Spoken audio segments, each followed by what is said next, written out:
Dear friends, warm welcome to all of you. And it's so wonderful to connect with all of you again. So, dear friends, today we are going to talk about really an interesting topic, an essential topic that is very important for everyone on the planet Earth. Can you guess the topic? What the topic is? I know that it's already announced, you know it. So it's called doing nothing, and just doing nothing to do. So that's the topic for us today. So, dear friends, I will be showing you certain slides to you. So this is the topic for us, Wu Wei, doing nothing. Doing nothing. These are the beautiful words that I always like these words. And because somewhere these words convey a very deep message to the world. And for everyone, we can personally, individually can resonate with it. And Wu Wei is a Chinese word from the ancient times in China. And the great masters like Lao Tzu, Chuang-Tzu were there at that time. And they actually, Lao Tzu was talking about this, or it's called doing nothing. He used to speak in a language which is paradoxical, like doing without doing, something like that. So Wu Wei in Chinese language, Wu means negation, not, non, none, something like that.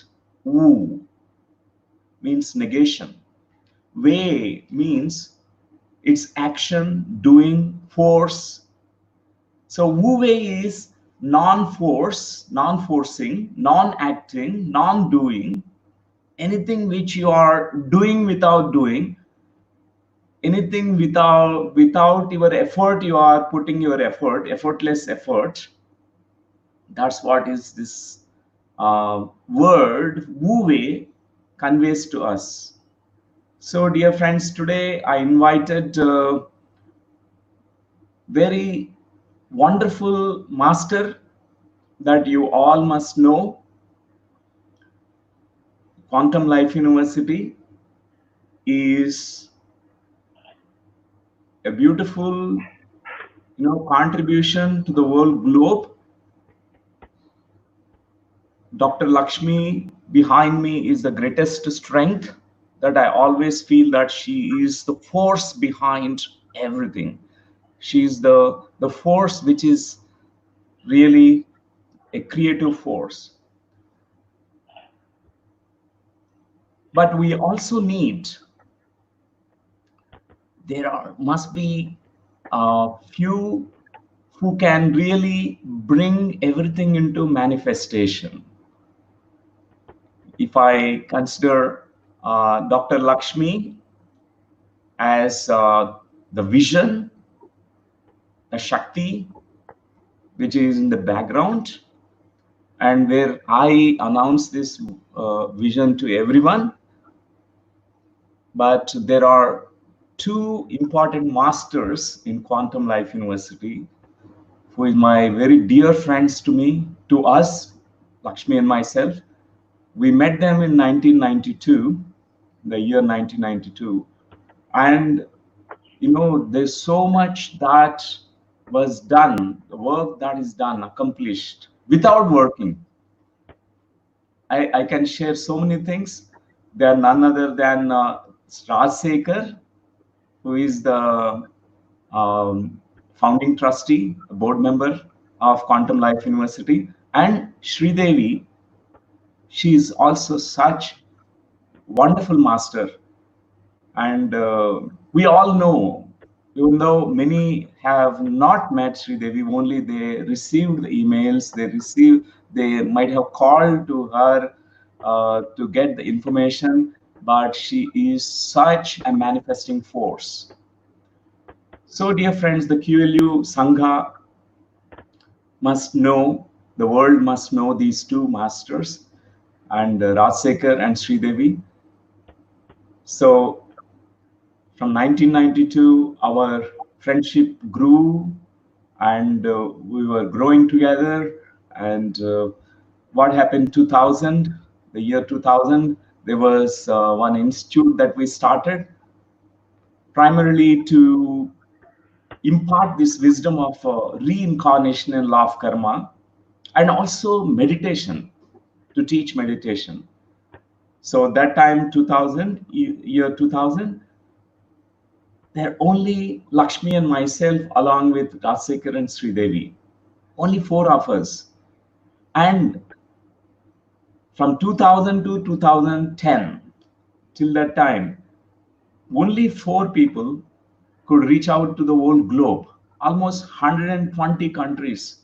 Dr. Lakshmi and myself personally have set our foot in every country, around 122, more than that, many countries we visited 10 times to 20 times.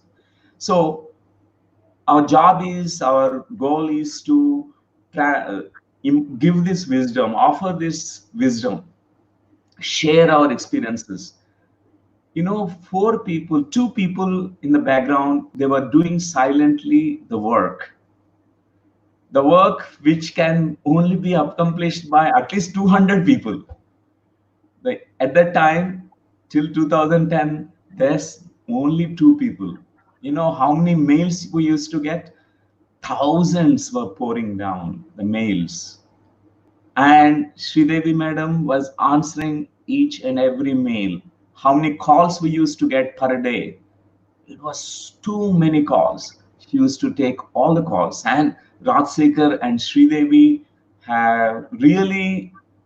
have done such an amazing work. From 2011, the campus, QLU campus, physically started manifesting. The first phase work began, the pyramid was constructed, and then the dorm structures and the residential facilities. That point of time, there are many Sangha members who joined. And now the Sangha is growing bigger.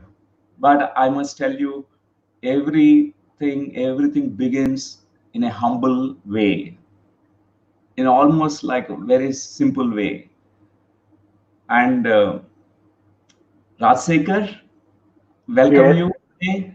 Please share about your how you came in contact with meditation and how you started this spiritual journey, and share your experiences so that all the masters here, our friends who are viewing this program, will be benefited from this sharing. Okay, welcome friends to this program, and I hope I'm audible to everybody and it's clear. Yes. So it's an amazing journey, and I met Dr. Newton and Dr. Lakshmi, Sridevi and myself. We met both of them in the year 1992. So it's been like 28 years now.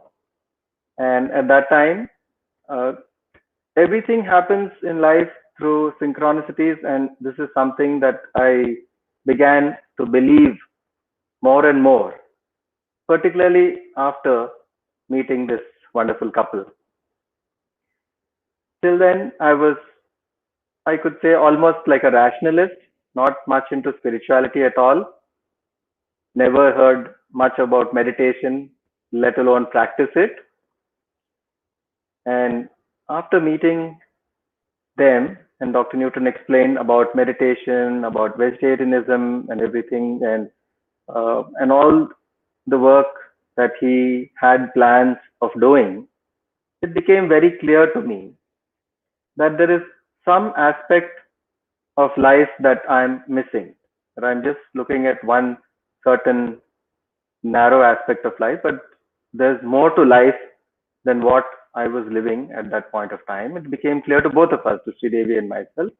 And here I would like to recognize that Sridevi was the one who recognized this even before me.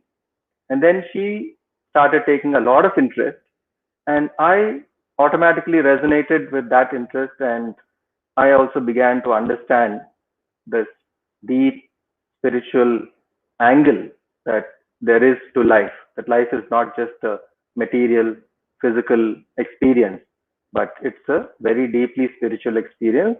And material aspect of life is just one of the parts of life. That's the first understanding that I got. And that is when I got introduced to meditation. I began to meditate, and the next most important aspect of my transformation began to happen because of the amazing books that Dr. Newton would recommend to me every time.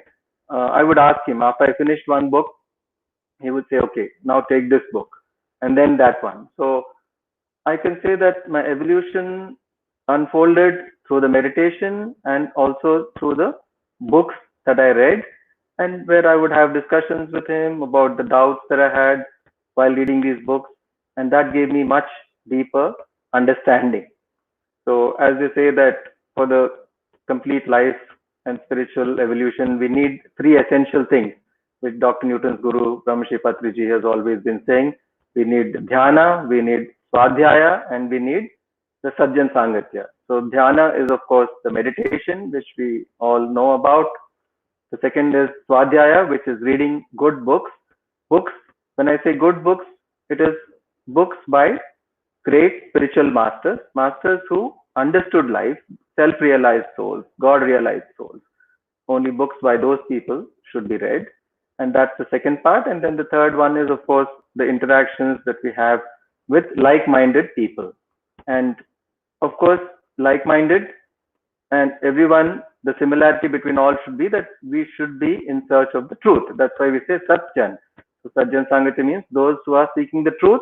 And when you are in the company of those who are seeking the truth, then you automatically become a greater seeker of truth, and it helps in your own evolution and your search for truth. So this is the thing. And incidentally, the first book that Dr. Newton had recommended to me was also this book called A Search for Truth by Ruth Montgomery, an amazing book about a Western journalist, a US journalist, a skeptic who completely was totally skeptical about spiritual aspects and about spirituality, but how her life changed through many synchronicities and metaphysical experiences. So that was the first book that I read, and definitely it underlies, I mean, it shows the underlying need that I had to search for the real truth, and that began to came up. And then, of course, we started this amazing work of beginning to teach meditation. Dr. Newton and Dr. Lakshmi would go around teaching meditation. We would go door to door, house to house, teaching meditation. We didn't have any formal setup, a place where people could come, no center, but like the center was just the four of us going around place to place and then teaching meditation. And then, of course, supporting all the travels of um, both of them to help to teach meditation, to take past life regression classes, to spread vegetarianism and the whole concepts of spiritual science in different parts of the world. So that's how this wonderful journey started. And in 2000, as Dr. Newton has already said, it the culmination of this was the founding of the Life Research Academy, which started doing past life, giving past life regression sessions to people who came to the center, and now also we were doing 2-day workshops of different kinds all over the country and in different parts of the world. So that is how this amazing journey began. And after that, then the year 2008, we had this new understanding, and Dr. Newton felt that we need to have a university, a spiritual university. And that is when the idea of Life University, at that time it was called Life University, and later it became Quantum Life University. And that idea was uh, beginning to be put into place.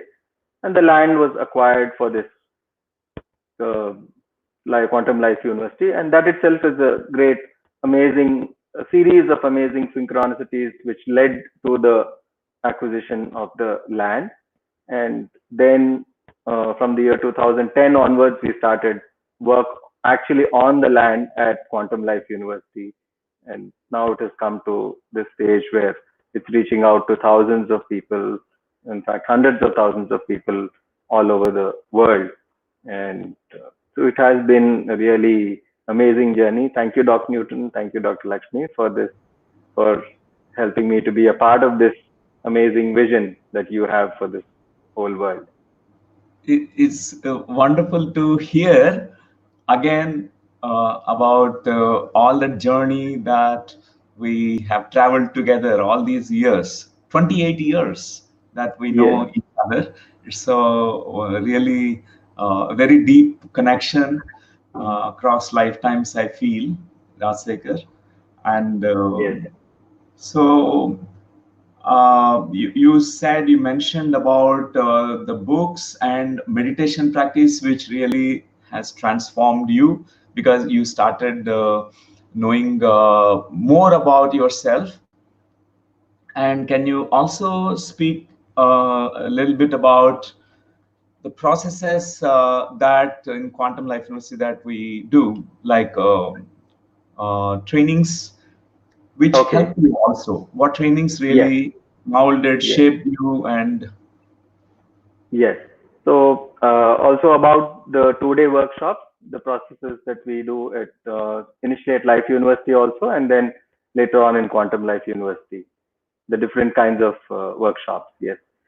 So our first thing was past life regression, because Dr. Newton's first personal experiences and personal experiments, so to speak, were in the field of past life regression.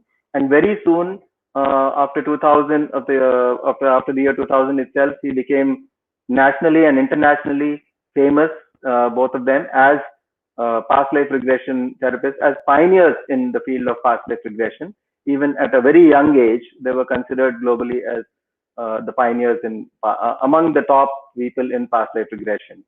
And so initially, a lot of work was done around that, and all our workshops were past life regression and spiritual science. That was the first ever 2 day workshop that we launched.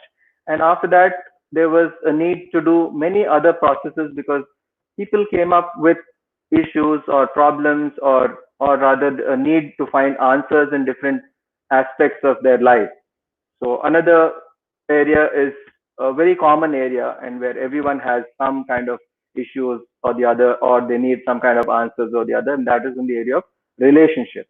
So we started this workshop called Radiant Relationships as a 2 day workshop to help people to understand what is relationships, and what relationships are, and how do we learn from relationships, and how do we use relationships as a tool for your own personal and spiritual growth. Then we understood the need among people, that many of them, particularly those on the spiritual path, were not able to really find this balance between the material aspect and spiritual aspect of life.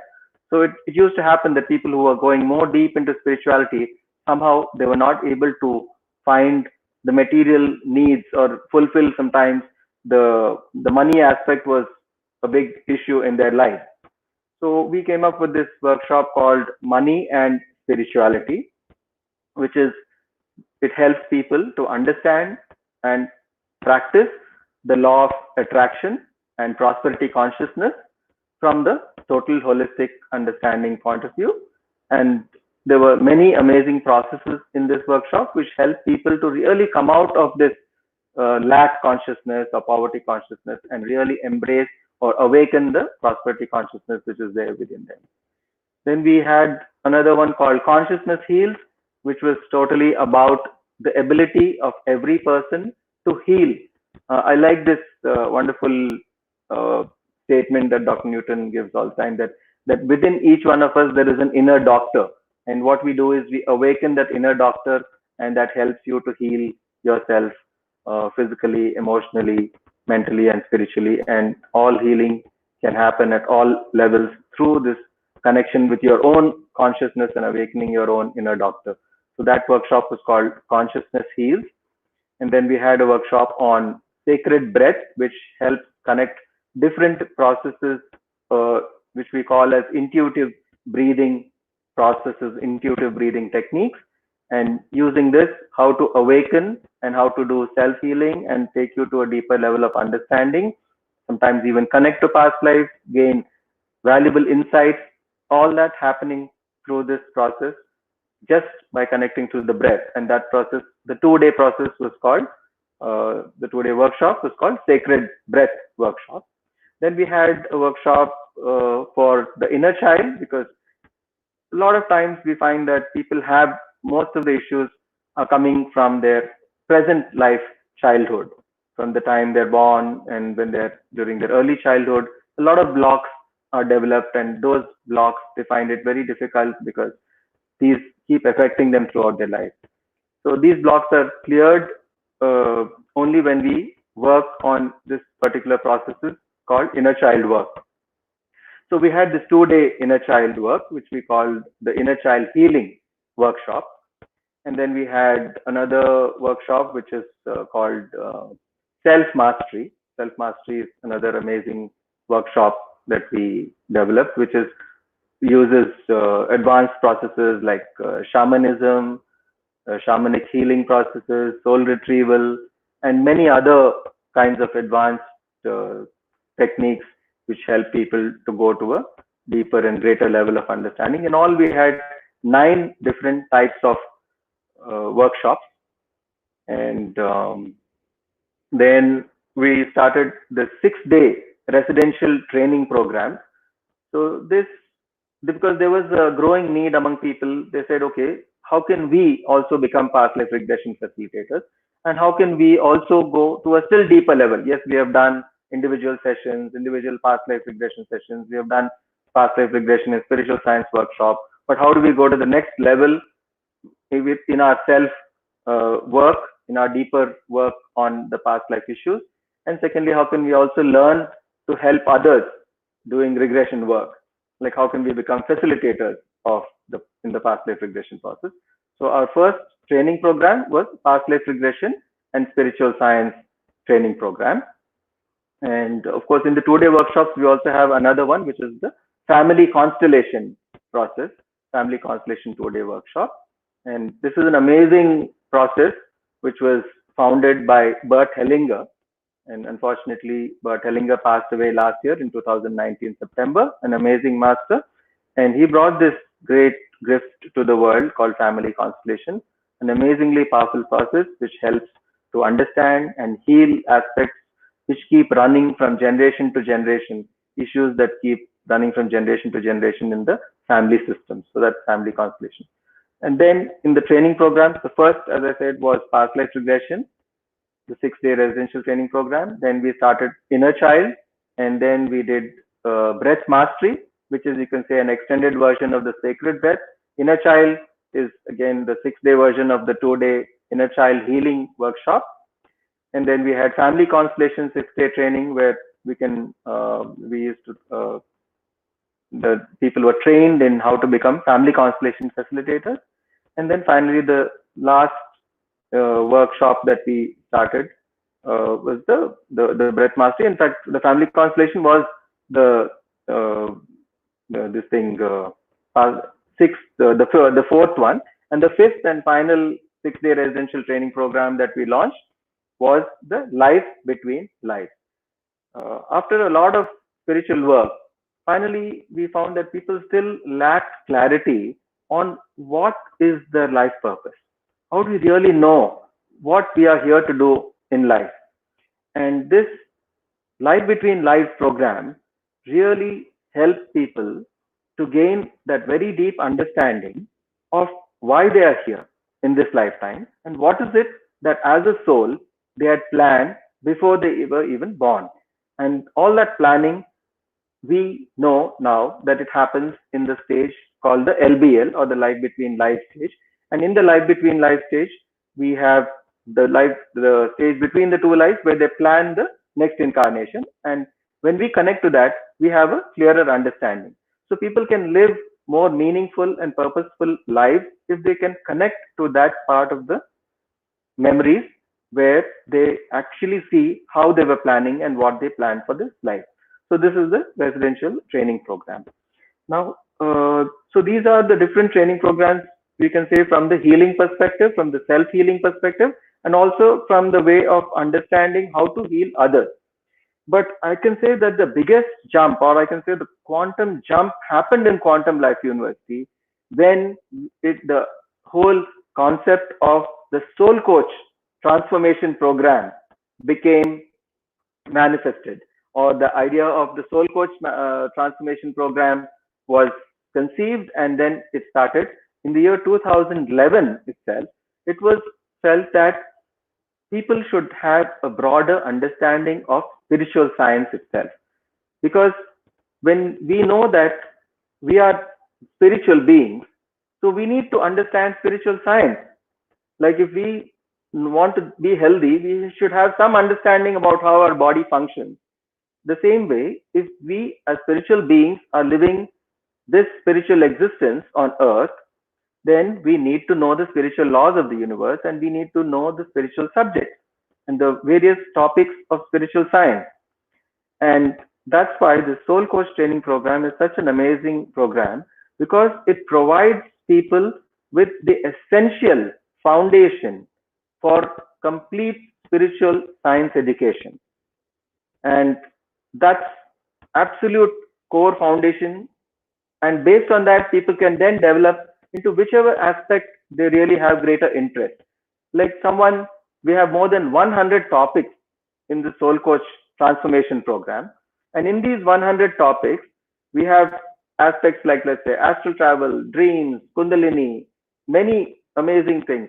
It all starts with, of course, meditation, because meditation is like, there's also a program which Dr. Newton had done few days back, a class on this, that meditation is the alpha and omega of spiritual science. So starting with meditation and then developing all other processes and topics. So more than 108 topics, 100 plus topics of spiritual science. So once the Soul Coach transformation program is attended by someone, then they can really know what is it that they have a particular skill in. So we find that someone finds that they have some aptitude towards astral travel. So they start working more on astral travel. Someone is very good in understanding their own dreams, decoding their own dreams. So they can work on dreams, because all these are like different ways and approaches to your own spiritual evolution. And so that is the Soul Coach transformation program.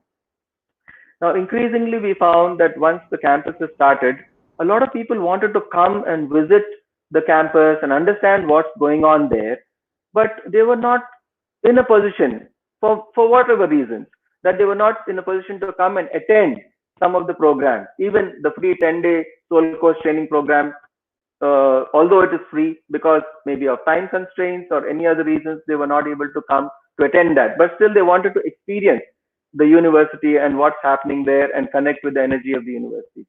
And then this other beautiful program called the Maitreya Buddha training program was conceived, which allows people to come there for a weekend.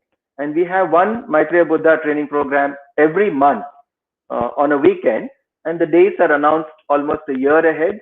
Like for instance, the 2020 dates are already announced till December 2020. Unfortunately, for the past 2 months, we are not having any of these programs because of the Corona lockdown. But otherwise, we'll resume as soon as the lockdown is lifted, and we are going to have these amazing programs called Maitreya Buddha training programs.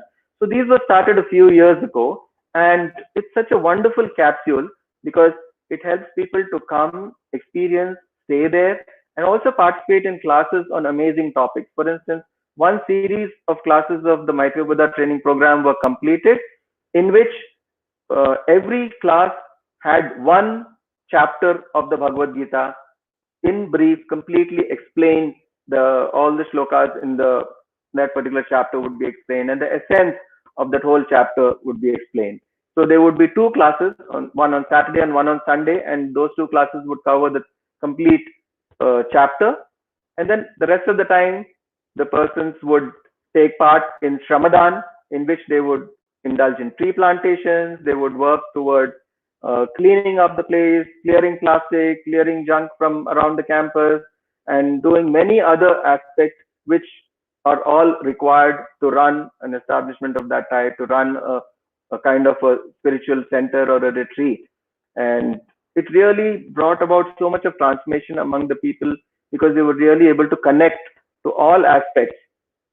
So it would bring in the seva element among people. It would awaken within them, and it would remove any inhibition that they would have about doing physical work at all. And they have also reported that once they go back home, they were able to bring these changes into their own lives, and it was their lives were actually transformed even just by the simple weekend workshops or training programs, which we call the Maitreya Buddha training programs.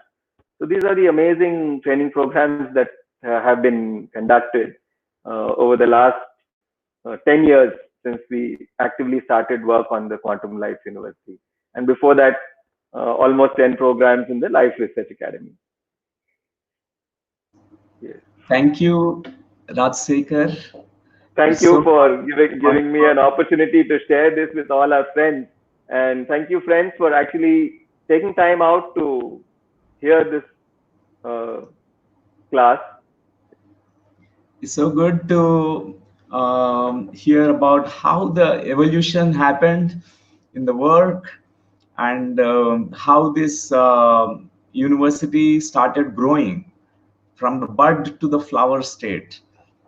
And it's really wonderful. And dear friends, this journey is so unique and beautiful with our friends here. And I'm on it. So I want you to know about these two masters. That's why I'm keeping this slide. And Rajsekhar and Sridevi is not here now. She couldn't join, but she is the force. She is such a powerful master, and which you all must know about this master, who is a very silent master. Lot of karma yoga. She does a lot of karma yoga, nishkama karma yoga. She's always into action without action, doing without doing.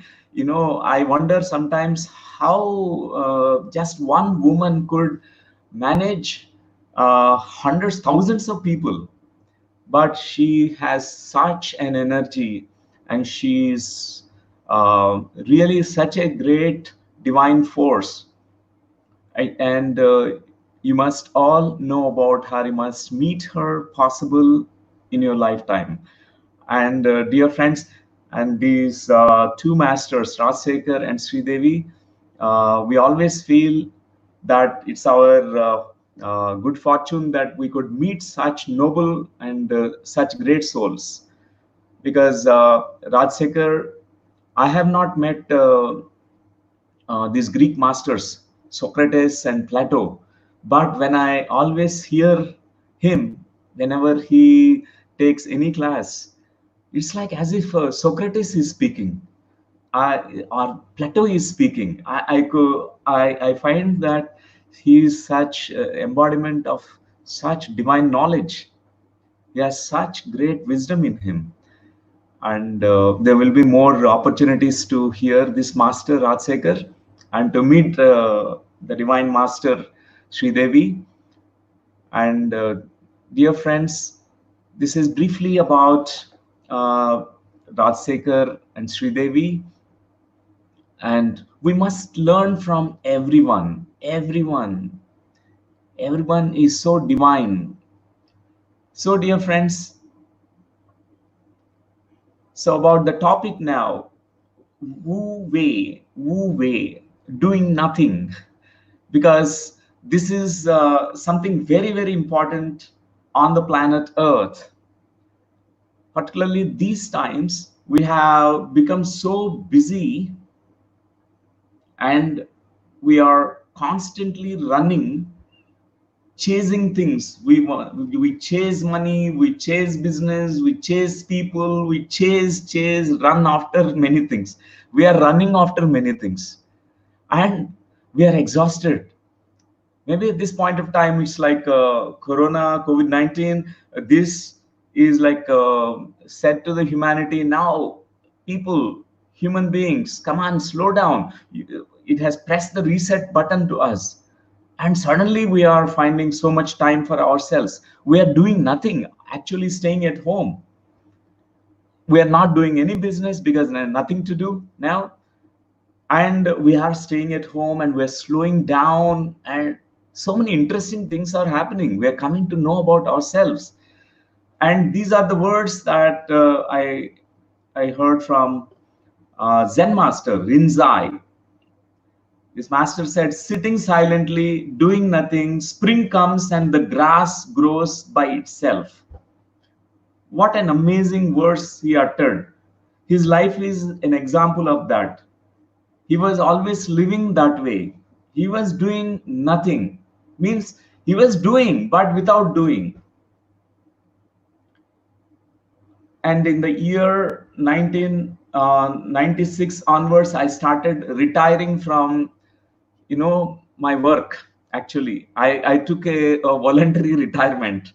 Now even now I'm in a retirement stage. Means I am enjoying my retirement life.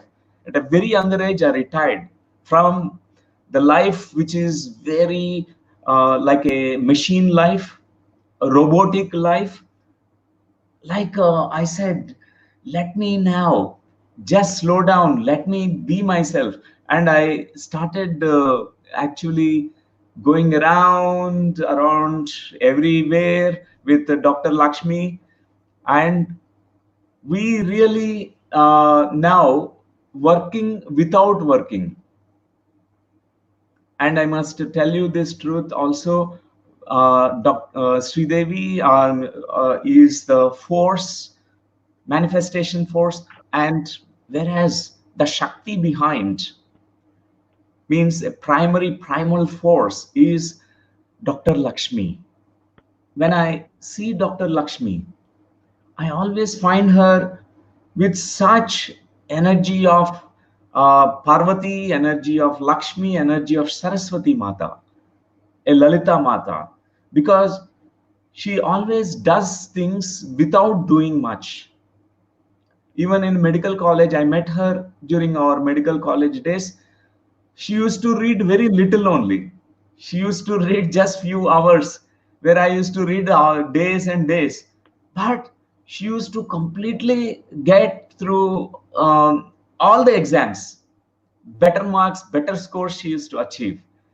I always wonder how she could do it. She works so little but achieves more. She does very little but achieves many things. I learned this principle directly from this master, Dr. Lakshmi, because I was witnessing her, watching her. Whereas I was always like a workaholic. I used to work so hard. From my childhood, that was a pattern. But suddenly I realized that I don't need to. I can work without working. I learned that art. So here, the Rinzai, this master, the words are so apt for us, dear friends. Sitting silently, doing nothing, spring comes, the grass grows by itself. And every day I work for at least 18 hours, but I don't find that's a work. I write, I answer emails, I attend to phone calls, I also prepare presentations, I also read spiritual books, and my passion is to teach. I offer um, meditation sessions, but still I find this is not at all work. For me, this is not work. I don't feel tired. Even after 18 hours, I don't feel tired. I'm living a retired life, really a retired life. Means retirement, people think that only after 60s they retire. But no, friends, when we follow this principle called work without work, do without doing, act without acting, then you have really got the knack of doing everything. You do things. I'm not saying that we must become lazy people. So let me.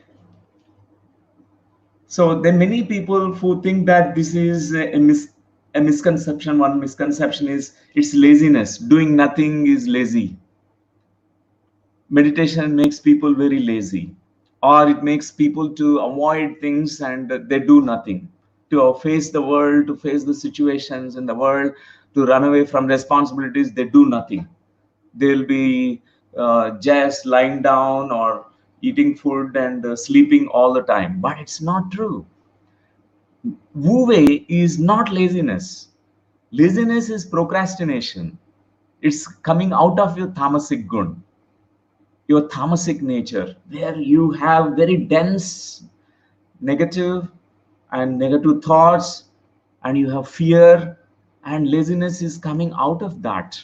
You procrastinate things, but doing nothing, this phenomena that we're talking about, Wu Wei, is coming out of your consciousness, which is awakened consciousness.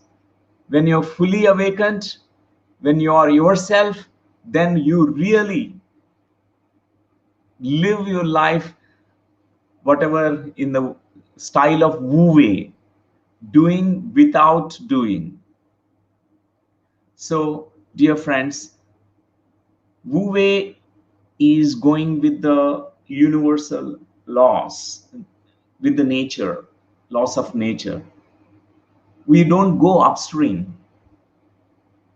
One day, Mullah Nasruddin was at home, and suddenly few friends who neighbors ran and came to the home and told Mullah Nasruddin.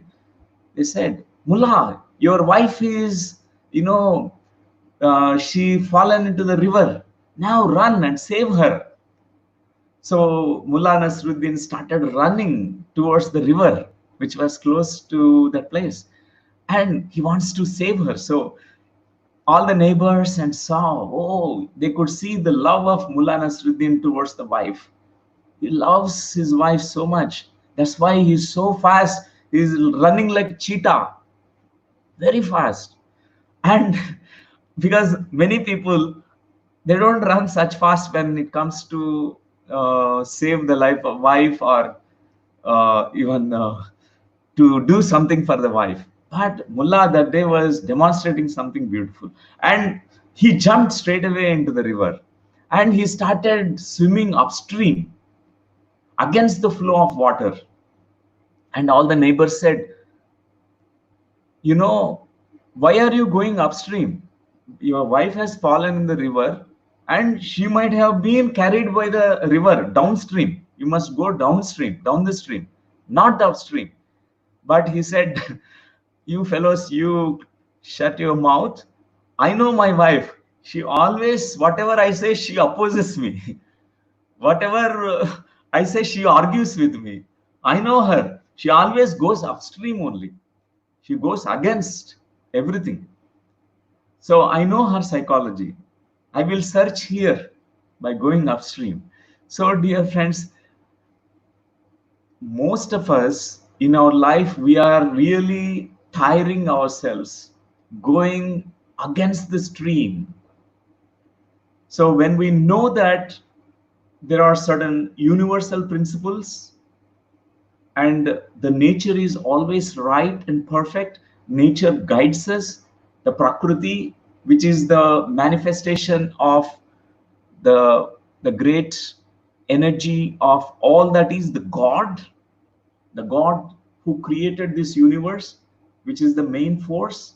We may call it as all that is, and that force has manifest this entire nature. The nature is always guiding us. If we go against the nature, the forces which are there in the nature, and immediately we have certain consequences. We can see in the world right now, people are stressed. People are, they always say, I don't have time. My life is so hectic. I am very, very busy. They always say that time is not there. And everyone's, they say only this. Nowadays, everyone, nobody is really have this relaxed time, time for themselves, and nobody has time for book reading, nobody has time for meditation. And we always burning ourselves through this kind of running and chasing in the world. So I don't know why we do this chasing, why we need to run like this. I wonder sometimes why we are running crazy. We are really crazy people. And dear friends, this master Lao Tzu, who said about these beautiful words, he's my great inspiration. He said, the highest virtue is not virtuous, therefore it has virtue. The lowest virtue holds on to virtue, therefore it has no virtue. The highest virtue does nothing, yet nothing needs to be done. The lowest virtue does everything, yet much remains to be done. The highest benevolence acts without purpose. These are something very, very important words for the current society and all the human beings, because we always want to be very virtuous and we strive to be virtuous. We want to be humble and we try to be humble. I have seen people try to be humble. I have seen people trying to be meditative, trying to meditate. But it is not that way, friends. Wu Wei is telling this principle that Lao Tzu is expressing here is called actually Wu Wei. I tell you to make you understand this principle through a story. In one kingdom, there was a king and all his, battalion, all the people, all the soldiers, ministers, and everyone. So one day, something happens. A thief has done something in the palace. So many things were robbed, and king was astonished about it. He wanted to find out, even in this kingdom there are thieves. I want to find out. So kings also used to be in disguise and go roam around and check things with what's going in the state. So that day he sent everyone, all the ministers and the minister and the soldiers, all of them also went for search and to find out what's happening. So there was a beggar who was blind. He was sitting opposite the palace, and the soldier first went to check with him to understand, is there anyone who passed by? Because he wants to know about the thief. And he asked the beggar who is blind, he said, "Oh, blind, have you noticed, have you felt someone running in a hurried way? And with a stick, he has touched the beggar with whatever the weapon he has in his hand, spear. He poked the beggar and asked that way." He said, "No, I'm sitting here for last almost 24 hours, but I have not noticed anyone." That's what he has answered. And now the minister has come. Minister also asked him, and the beggar answered in the same way, "I did not notice anyone." Now the king has come, asked him again the same question. Now the king is in disguise, but this beggar is blind, he can't see. And immediately the king asked, the beggar said, "Oh Maharaj, namaskar, pranams to you." And nobody has passed. Already many people passed through this place and they asked the same question. And king was surprised. He was in disguise. Even nobody can find out that it's the king. How could a blind one, a beggar, could find out that he is a Maharaj? So he asked him, "How do you know that I am Maharaj?" And how do you know that others are my own people, like a soldier and minister? And the beggar answered beautifully, friends. He said, the first one who came, I know, because his behaviors, his words were rude. He's showing his authority. He's poking me with his spear into my belly, and he is rudely speaking. He said to me, blind, oh blind fellow, you tell me, is anyone who passed through this place? So I know that those who try to show their authority, their power, that they're great, we know that they're the lowest cadre. I immediately sense this is the person who is in such a job, who is doing that kind of job, and who is trying to show his authority on others. And the second one, minister, is a little bit authoritative, but not poking me. Immediately I recognize this person must be a little higher rank than the earlier soldier. And the third one, when you came, you are so polite. You said pranams and namaste, and you greeted me. You treated me with such respect. And immediately I know you are the noble one. I know that you are already a Maharaja. And you don't need to show that you are a Maharaja to others.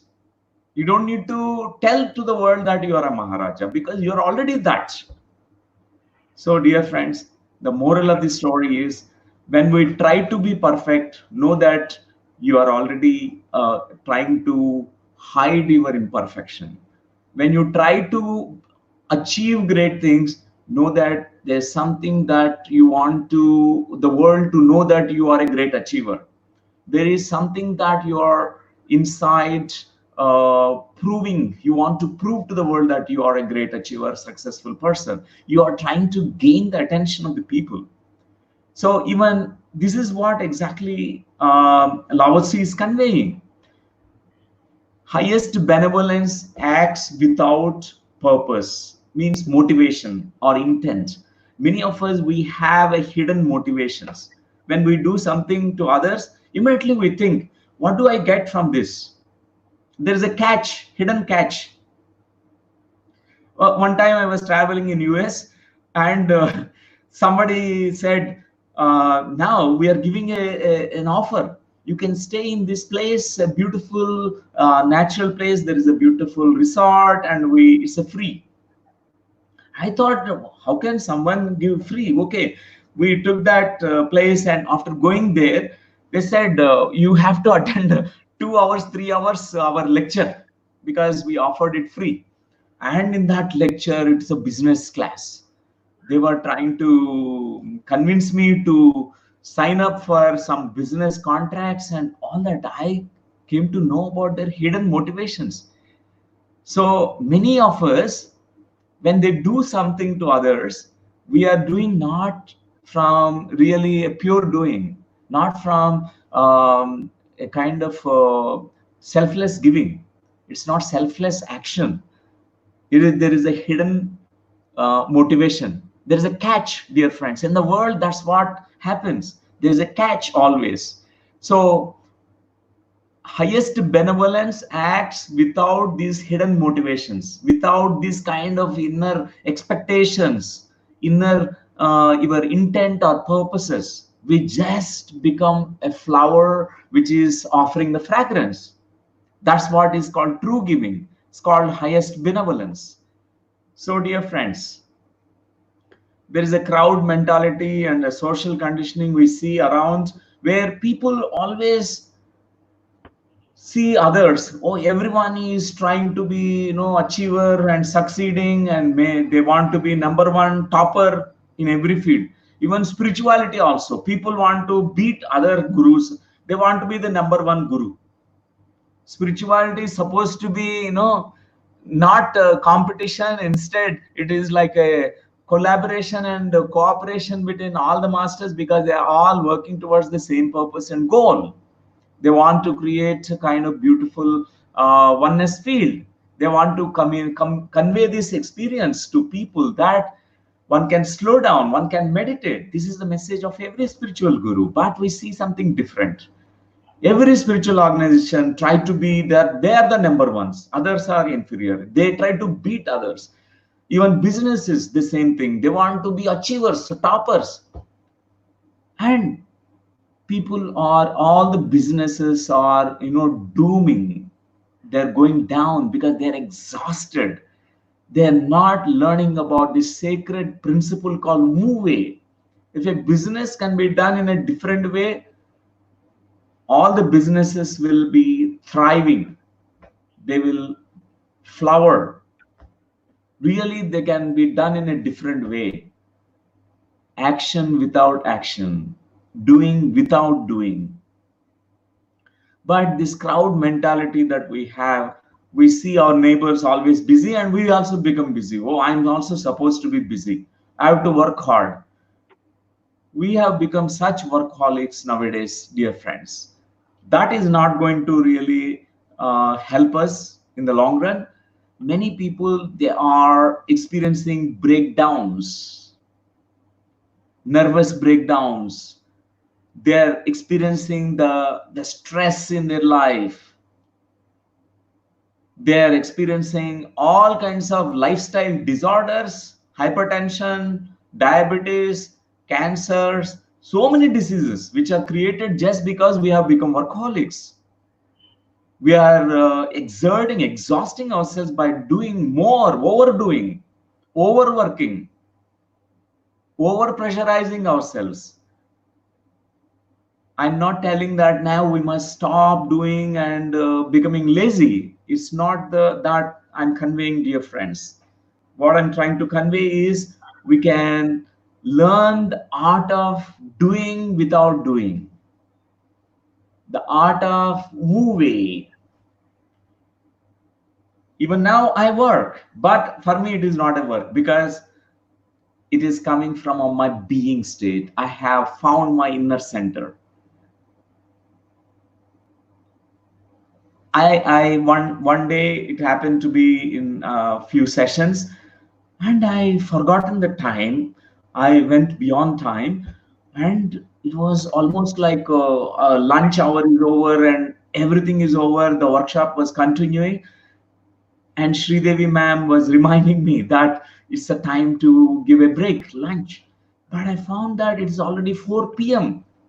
The lunch break is generally at 1 p.m. But almost like morning we started, it was flowing. And I felt non-exhausted.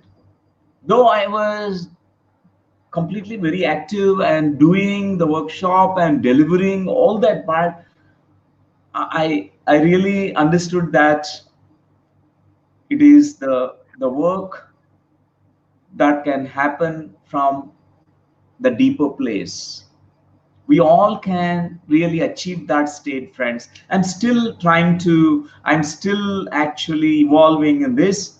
There's more to learn, and but it's really wonderful. And I must now convey to you, communicate about why do we develop this kind of thing, why we become like a human robotics, human machines. Where did we lose our way?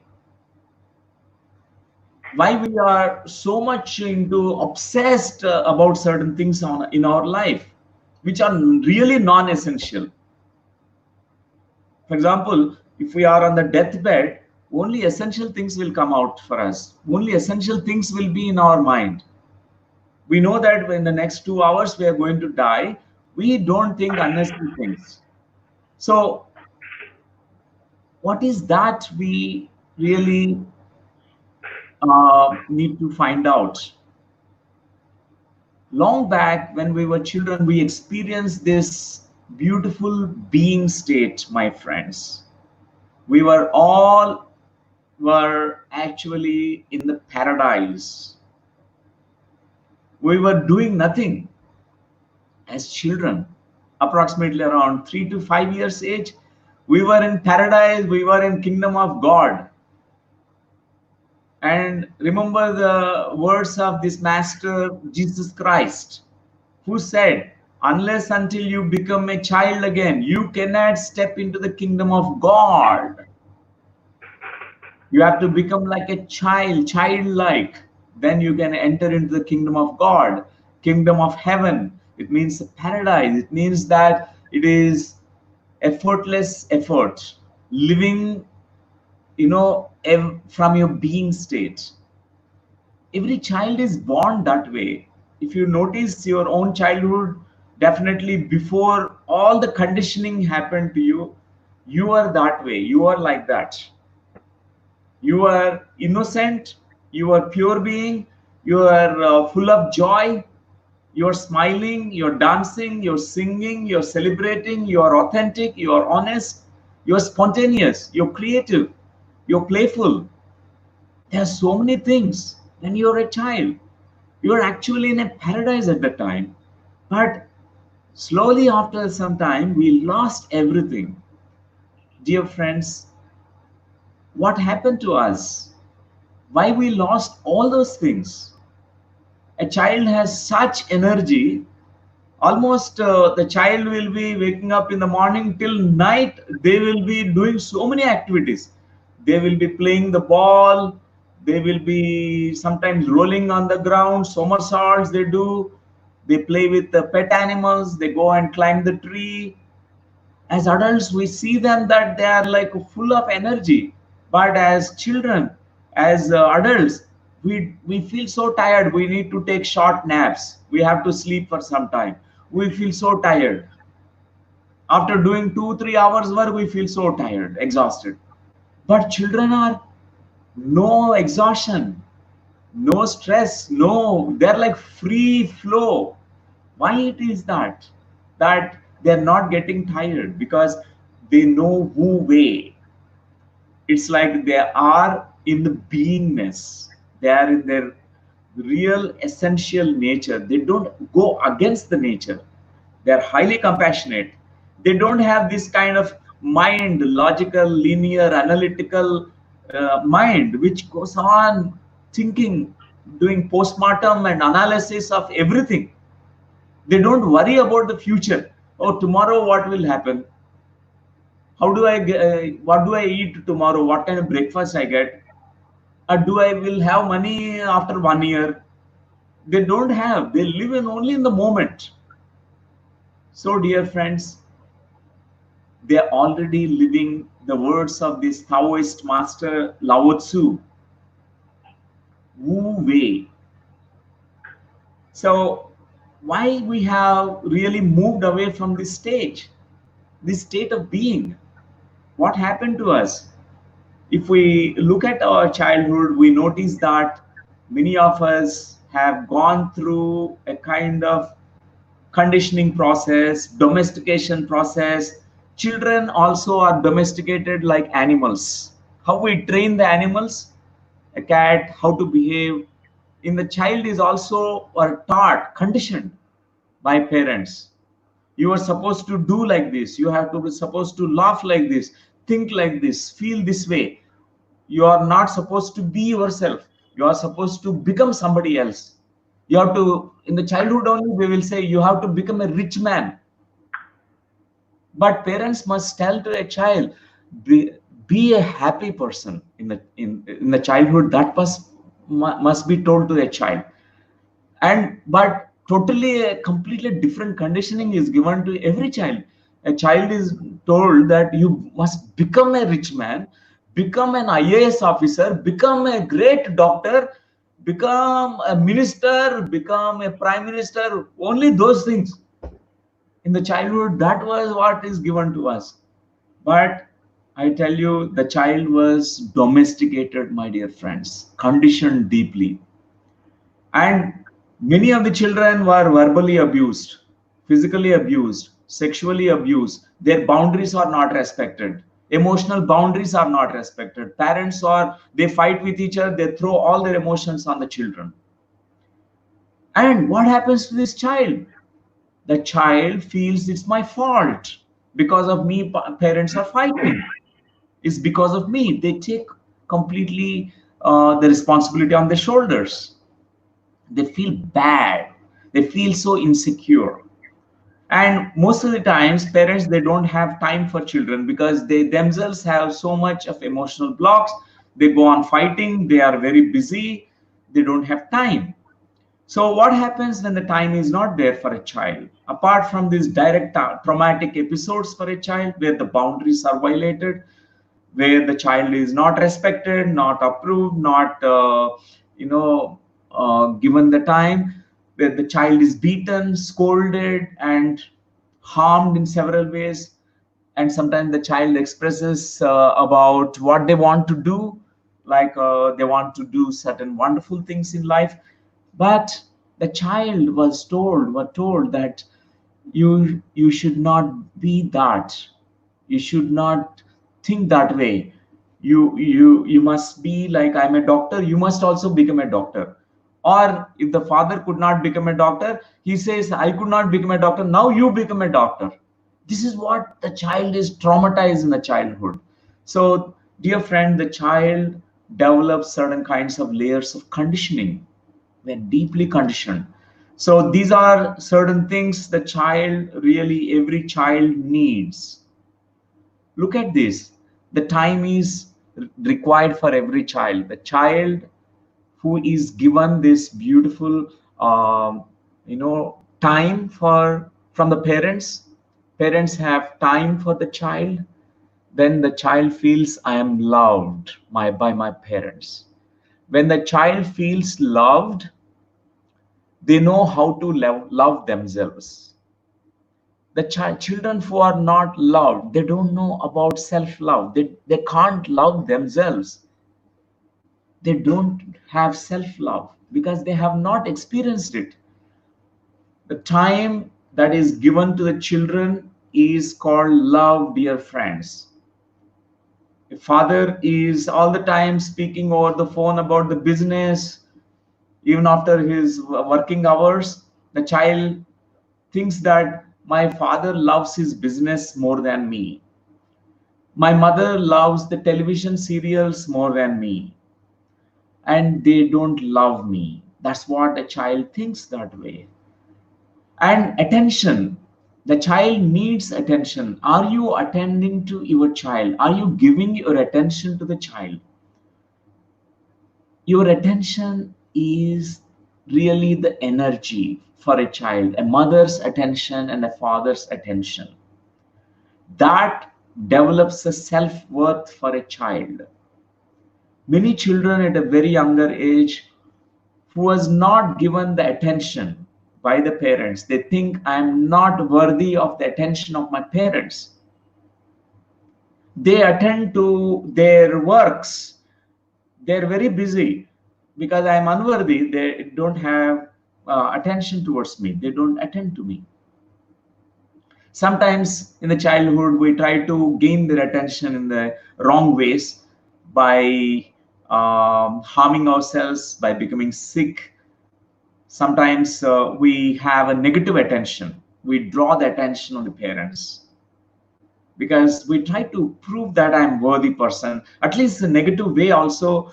I must get the attention. Sometimes they try to become very ambitious and proving people, children that try to prove their self-worth through academics, through sports, by becoming toppers and all that. But that still it won't heal the wound of unworthiness. So the third one is affection that parents they show by hugs, by tapping on the shoulders, by the touch, the very gentle, humane, loving touch of the parents. It's so important, it gives the approval. And the fourth one, the guidance that they receive from parents is going to develop the competence in a child. Most of the times the parents they think that they have given all the freedom to the child, but it's not the freedom that they have given. They are actually not caring for the child. If parents really care for them, they guide child. A mother guides the daughter, a father guides the son. Both the parents guides the daughter and the son. Like a child at a very younger age learning about how to ride a bicycle, and child really wants that guidance from a parent. When first time you are riding the bicycle, your parent, your father is looking from behind you. Initially he was holding the bike and telling you to you that, my dear son, my dear daughter, you can do it, you can do it, you can do it, yes, you're doing it. And after that he leaves holding the bike, and the child starts actually riding the bicycle, and it feels so good. In that moment you can feel the cool breeze, the air coming and touching your face, and you look at your father who is admiringly looking at you, appreciating you in that moment. And you can say, I can do it, I can do it. Father also is saying, you can do it, you can do it. That develops the confidence in a child. So important, dear friends, the guidance and discipline. Nurturing discipline is so important. It develops the character. Most of the times in the world we see that most of the people, they don't have a character. Most of the time they don't know who they are. Character means they must know about their personality structure, what they're actually thinking, emoting, feeling, goals, everything about their personality structure that they evolved. But mostly they don't know about themselves. The character is not shaped up. So we find this nurturing discipline means loving discipline. Discipline is not like a dictatorship or autocratic kind of discipline where you many parents, they scold, they whip, and they try to beat the child, and abusive words they use to discipline the child. That actually messes up everything. But the compassionate nurturing discipline is something, an art, dear friends. So when these five things are given to a child, the time, attention, affection, guidance, and discipline, nurturing discipline, the child is without any kind of void. Otherwise, the child develops these kind of emptiness. Look at this apple, the picture of this apple. You find that there is uh,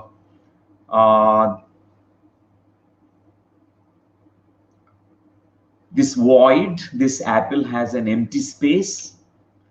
And many of us at a very younger age, we develop this kind of emptiness inside. We are empty of love. We don't have love. We are having void of love, the void of appreciation, approval, the void of self-worth, void of, what is called as affection, the void of freedom. Many children are not given the freedom to be themselves. They have void of freedom. So we all have developed these kinds of voids, dear friends. They're developed from the unmet needs. Because I'm telling you how we develop this kind of tendency to be compulsive and obsessive, and we become human robotics, human machines, human doings rather than human beings, because these are the voids which really triggers us. We try to find a substitute, we try to compensate, we try to prove our lack of self-worth, void of self-worth, by becoming an achiever, becoming a kind of a successful person. We do overwork, we overdo many things, we'll be working like machines. So this what generally happens. We can find that in the world, many examples. Many people, they do that. They overwork, overdo things. So these unmet needs, which creates a kind of behavioral patterns in us. For example, to get the love from parents at a very younger age, a child tries to do so many things to receive love and appreciation from the parents. And also to get their attention, they do so many things. like they try to impress parents by doing everything pleasing them, even though many things are really very difficult for the child, but they do try to please the parents. Their life revolves around the parents. Later on, when we grow up in the school, we try to do the same thing. You become an academic champion. You try to get attention of all the students and teachers, and you try to get everything, because attention and love and appreciation and approval from the world. Later on in the job that you find, later on you try to find this, try to substitute this void emptiness in you with money. If you think that if I have money, that's a good compensation. I, with money I can buy so many things. I can roam around the globe. I can travel around, so that I will not have time to think about my void or inner emptiness. But we all carrying such inner emptiness, dear friends. This is something very, very essential to know. We are carrying this void. Unless we again become a child, recognize these voids, enter, step inside the void, and then you are healing it. You, because unless you embrace this void cannot be turned around, it cannot be healed.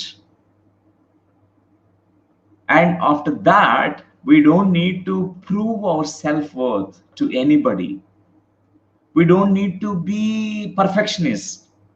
We don't need to become, person proving to the world that I am great, I am successful, look at me, you adore me, you admire me, I'm the number one. We don't do that. Why people always want to be the number one celebrities and be on the high pedestal?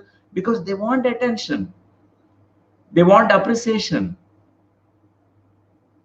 But most of the times people are, this attention they're gaining is coming from their unmet need void inside. But after you heal this void, you still get, you achieve everything. You will become the number one in your business even though you don't intend it. You will be the celebrity, everyone really admires you even though you don't want the attention of the world. But still people love you for who you are, because they can see you now, because your self-worth that you gained, self-love that you found, that self-compassion that you have achieved, everything inside you is so complete and full, you radiate it out. Now everything you do is not really doing, it is like doing without doing. Dear friends, many of us, we go into these ego tricks and ego trips. Our brain, our mind, our personality structure is really always is playing these tricks. Maybe if I become this, I'll be feeling worthy. I prove my worth to the world. Nothing to prove, dear friends. You are already worthy. You are a divine being. Only thing is your mind is conditioned to think that there's a distortion in the mind that happened and you thought that I'm not worthy. That's where your whole effort that, oh, I have to become perfect, I have to prove my worth, I have to achieve, I have to become number one, all these things are coming. Our ego is playing tricks. Ego is making us going into trips, many trips. There's an immense freedom in being nobody by dropping the mask. Be nobody and do nothing. This is what meditation is. You become an empty bowl. Can you just sit down and do nothing and drop all your ambitions, drop all your expectations, drop all that what you are really thinking in you about your life, worries, drop all your worries, drop drop every effort, be effortless. Really, you touch to a deeper place, dear friends. And out of this nothing arises our freedom, our wholeness. Remember, my dear friends, we are all already divine beings. And we don't really need to put an effort to become again whole, because we are already whole and divine. Only thing is, these condition layers, the layers of conditioning around us, it is preventing us to recognize who we truly are. That's all. Only effort that's needed is dropping these layers. Just like clouds which really clouded the sky, and it's masking, it's preventing the sunshine to come and reach you. What you need to do is do nothing. Let the breeze, the wind come and disperse all the clouds. And once the clouds are moving away, what happens? You can find the sunshine. Already sun is shining within you. Only thing is, these dark clouds are preventing you from looking at the sunshine in you. You are a shining star. You are a master, my dear friends. Only thing is, you just allow these layers, clouds, dark clouds, which you carried in your mind, to drop down. And then you become really who you really are. You are that essence in you. Then from that place within you, everything is a kind of effortless. You become so effortless. So dear friends, I tell you this story of one sage called Vishwamitra. He's a sage from Treta Yuga, from the times of Lord Rama. He was a great sage. He was practicing such intense meditations. There was a particular story about him. In that story, when he was meditating, um, Indra Deva from the heavens. He is the god of heavens. He is the in charge of this heavenly astral plane.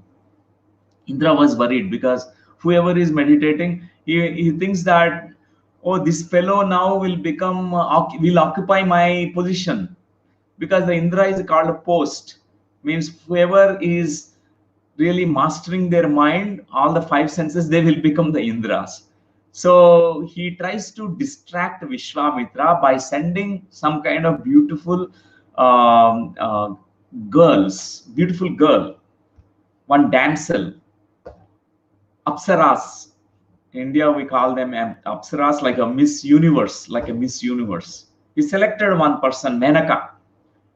Menaka, he said, you go now and distract Vishwamitra from his meditation. He is doing too much intense meditation. He must really, you make him come out of the meditation.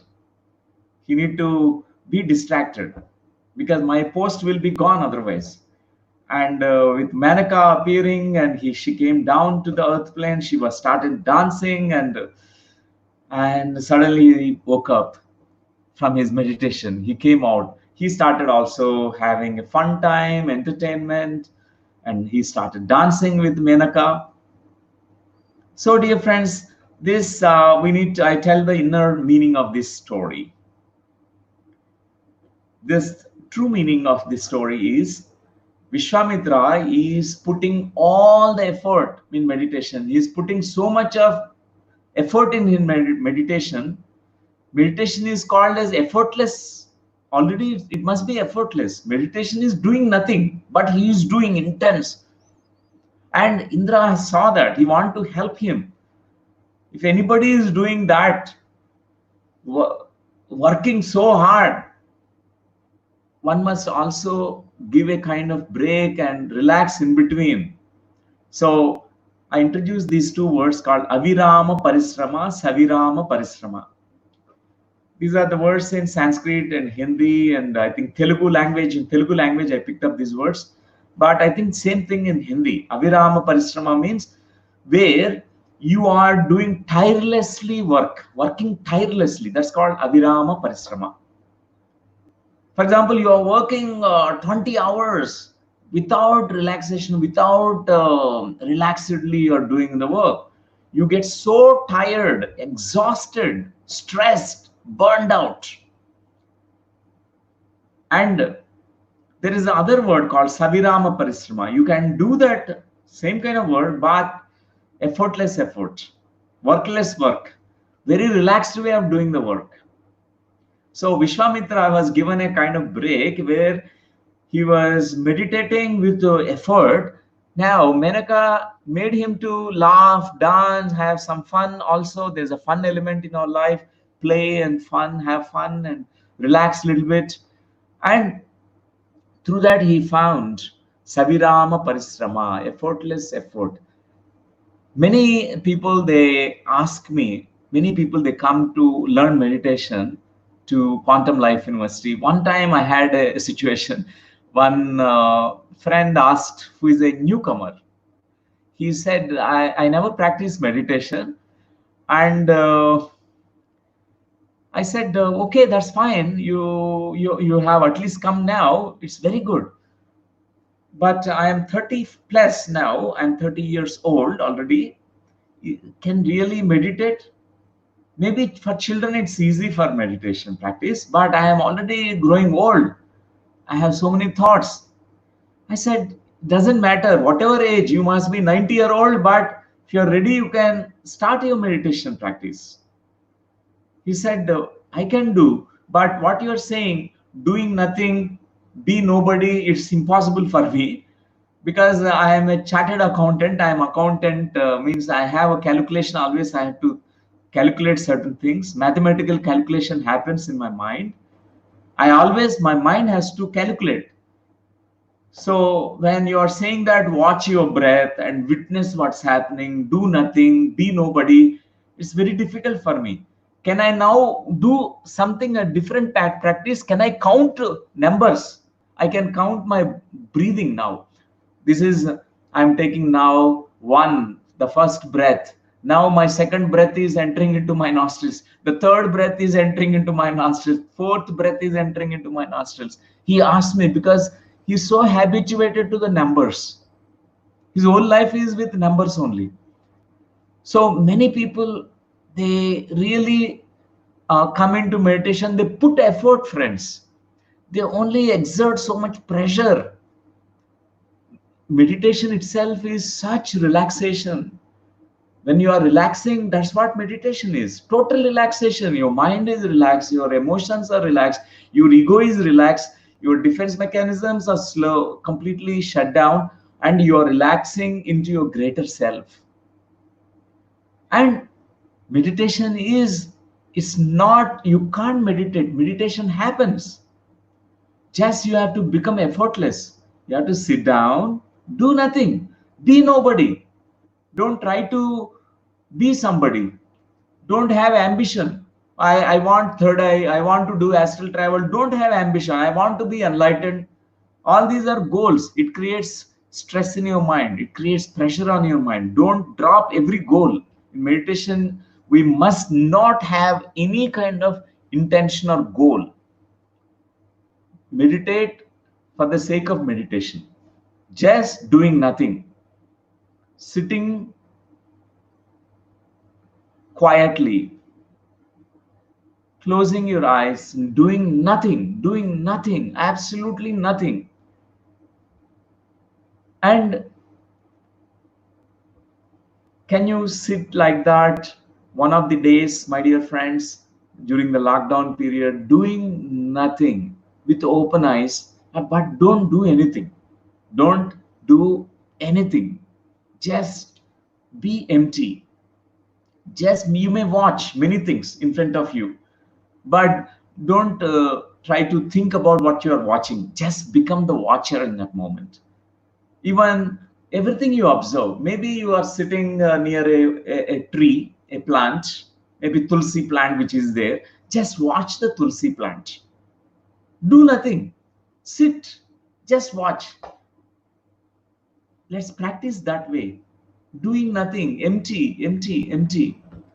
Meditation happens. After that, when you close your eyes, there's no thought ripples, no thought waves.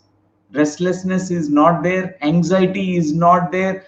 You are not worrying about the future. Nothing was there. It's completely you have reached to the utter emptiness. Practice non-doing and everything fall into place. Tao Te Ching. These are the words from this great uh, scripture, Tao Te Ching. Tao Te Ching, from the Taoist philosophy. Here, practice means it's not effort again, because to convey about non-doing, I'm using the practice word, but practice non-doing means without effort. You stop all things when you are meditating. Drop your ambition, your goals, drop your thinking mind, drop your habitual mind, drop your all the baggage of emotions, drop everything, drop. Just do nothing and be zero, be empty, be completely zero. So far in the society, from childhood we were taught become somebody. You have to become somebody. Now become nobody, be nobody. Embrace that nobodiness, embrace that nothingness. Then meditation happens, dear friends. Meditation will find you. You don't need to find meditation. So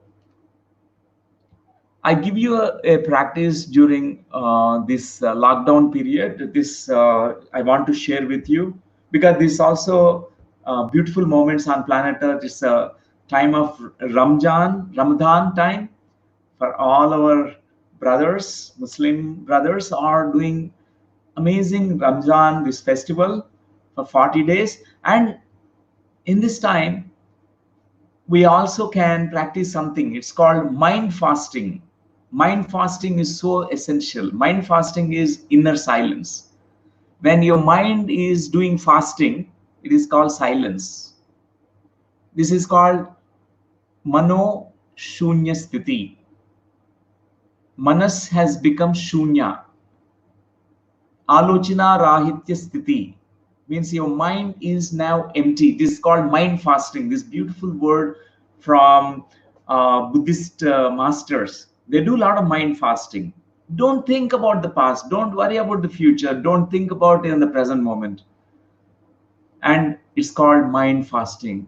You can do mind fasting. Say to yourself that today I decide that I will be going on mind fasting. For 8 hours, I don't think anything. Just observe things. That's all.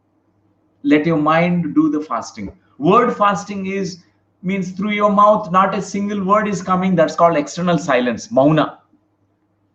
Word fasting, no words. Observe what happens in you. That's also beautiful. Sometimes we need to stay in silence at least one day in a month. Once in a month, we need to do this. Word fasting. Stomach fasting means when you are not eating food in a month, at least one time or two times or four times if it is possible. If some of you are very keen, every week once, one day, complete one day stomach fasting. Only you take liquids, you drink water or you drink fruit juice. This is called fasting that you're doing for stomach.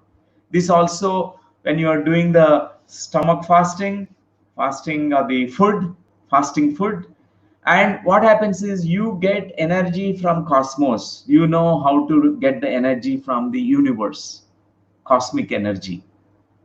You're giving an opportunity to appreciate this beautiful cosmic food, cosmic energy food. So one day you can decide about ego fasting. What is this ego fasting?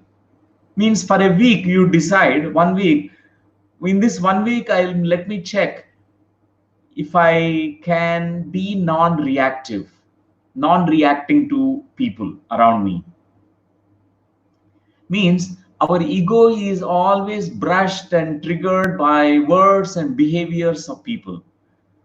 All the time people around us, they're triggering us.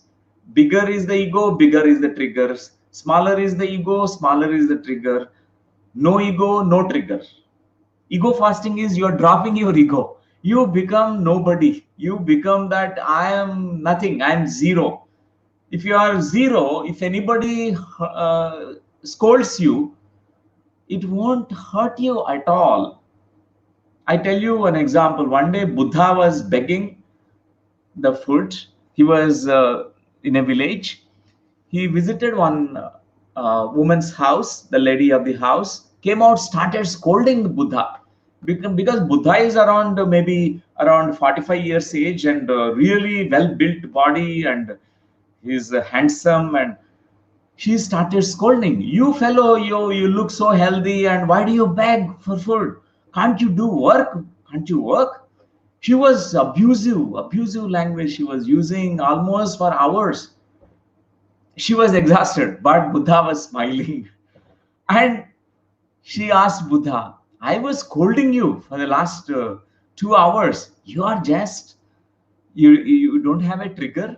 You didn't react. Tell me how is possible to you?" And Buddha answered, "Oh Mata, oh mother, if you offer me some kind of food, if I receive the food goes to me.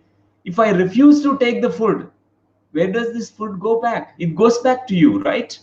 The same way, whatever the words that you are uttering through your mouth, I have not received it.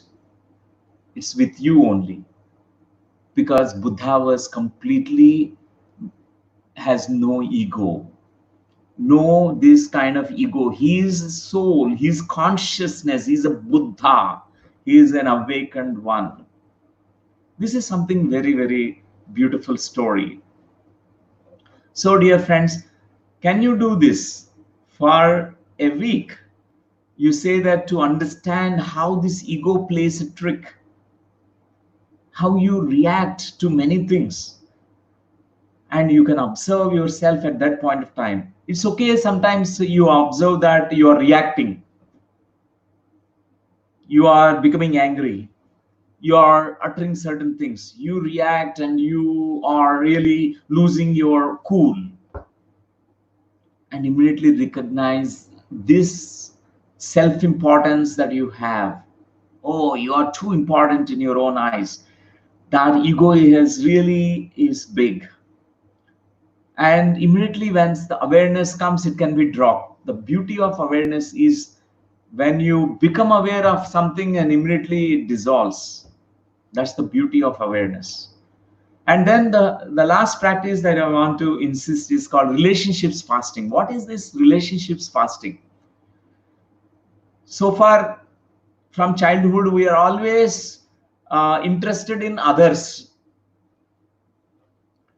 Always we want to relate with others. Of course, it's important to relate with others, with the community, with the people around us. But for some time, maybe a day or 2 days, why don't you are not interested in others, but you are interested about yourself. You are developing a beautiful relationship with your own self. Why not you look at yourself? Why not really look at your body, look at your mind, look at your heart, look at your own deeper self, which is really hidden inside you? What a beautiful being you are. In the relationship fasting, that's the benefit. You can relate with yourself now. You can develop relationship with your breathing. You fall in love with your breath, you fall in love with your mind, you fall in love with your own beautiful divine self that you have. So every fasting that we do, it really benefits us, dear friends. At this point of time, it's like a coronavirus has pushed this reset button. In a computer, we have a reset button. It really pushed it, and everything is restarting now. Everything is like reset mode. We are already doing last almost 1.5 months. We are doing this staying at home. We are trying to break all the old patterns, habitual patterns. We are becoming aware, growing in our awareness, and we can do this mind fasting. And one day you do word fasting, no words. That day complete mauna. You shut your mouth completely. You have a zip. You lock your mouth. You don't open your mouth that day.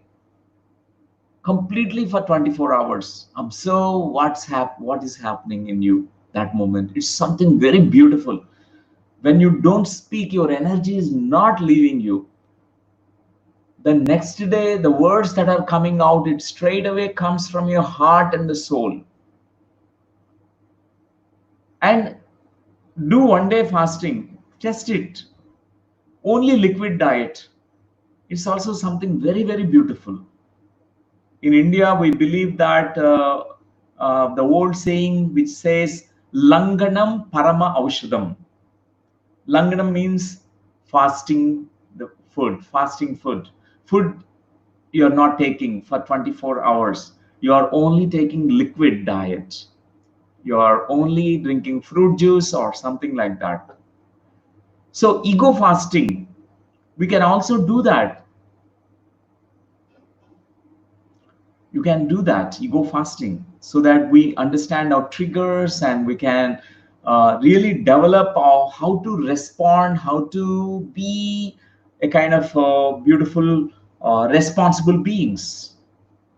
Relationship fasting, it really makes you become aware of your own divine self, and then later on, all relationships you can be so much harmonious. You relate with others. If you can't relate with your own self, if you hate yourself, how can you ever love others? If you only can love yourself, you can also love others. If you can be a great friend to yourself, you can be a friend to the whole universe. So that's what is the practice, friends. So this I'm giving to all of you. These practices can be done during this time of this situation in India and across the globe. We all heard about Lord Sri Krishna, who talked about detailedly, elaborately about action without action. When Arjuna was asking so many questions, and Krishna was always saying, you must be a doer, but do without doing, act without acting, put effort without efforts. Is very, very, really uh, difficult to comprehend, but it's very simple, friends. What is conveyed is very simple. It's not really a mystery. Doing without doing, practicing non-doing is so easy and simple.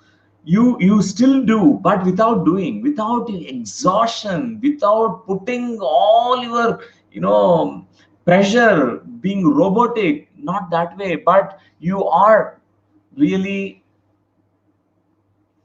doing everything from your being state. These words you can read, karmanyavadikaraste ma phaleshu kadachana. That means anything that you're doing, you do without any kind of expectations of the fruits.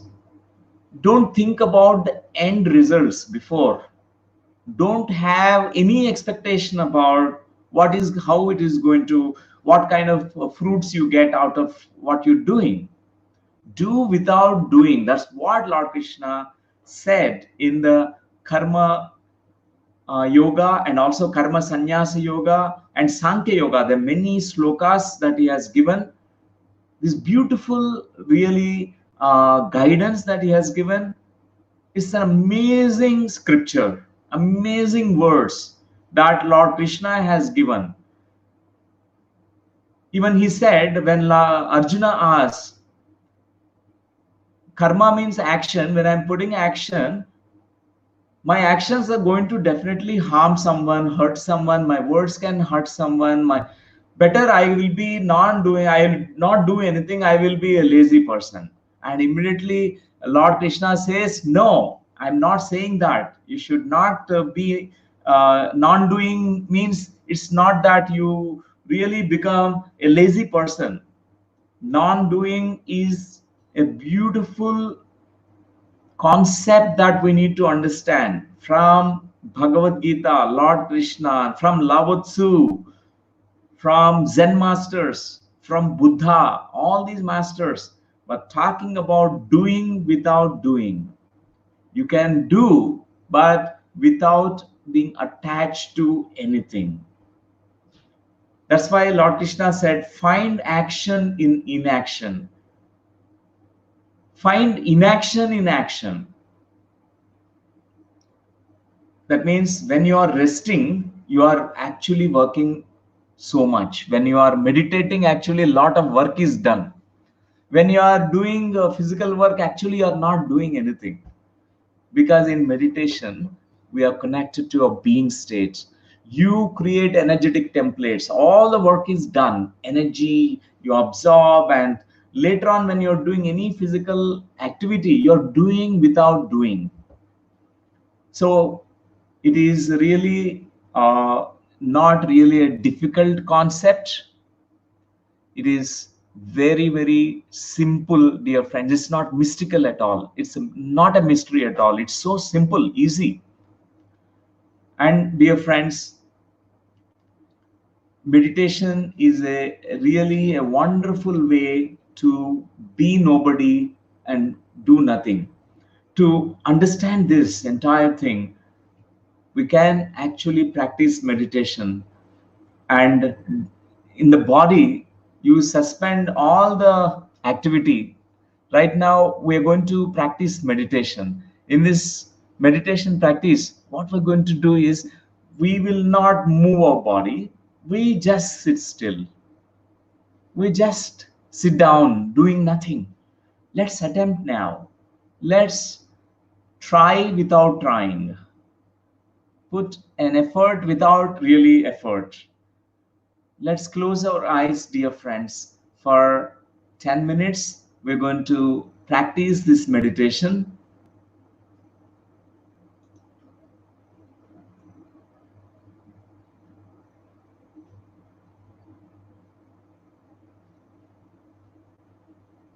Closing your eyes and observe your breathing, dear friends. Notice your in-breath and out-breath. Whatever breath involuntarily, effortlessly, which is happening, it's not with your effort, it's happening on its own. Just pay attention to it. Do nothing. Do nothing. You don't do anything. Meditation is actually dropping all that activity in the body, dropping all the activity of the mind.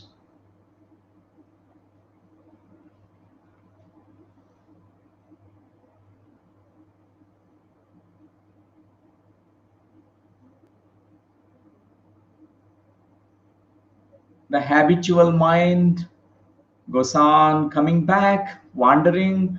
When the mind is wandering here and there, immediately become aware of these wanderings of the mind and disidentify from this. Become a watcher of this mind. Let the mind think and think, it's okay. But you don't need to pay attention to your mind and thoughts in your mind. Pay attention to your breathing. Pay attention to the silence between the thoughts, silence that's growing in you. Become a watcher, become an observer, become a witness to what's happening in you, dear friends.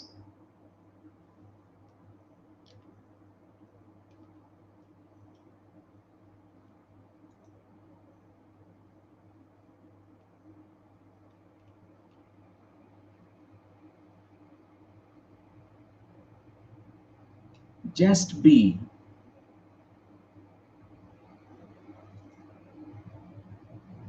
Be nobody, be nothing.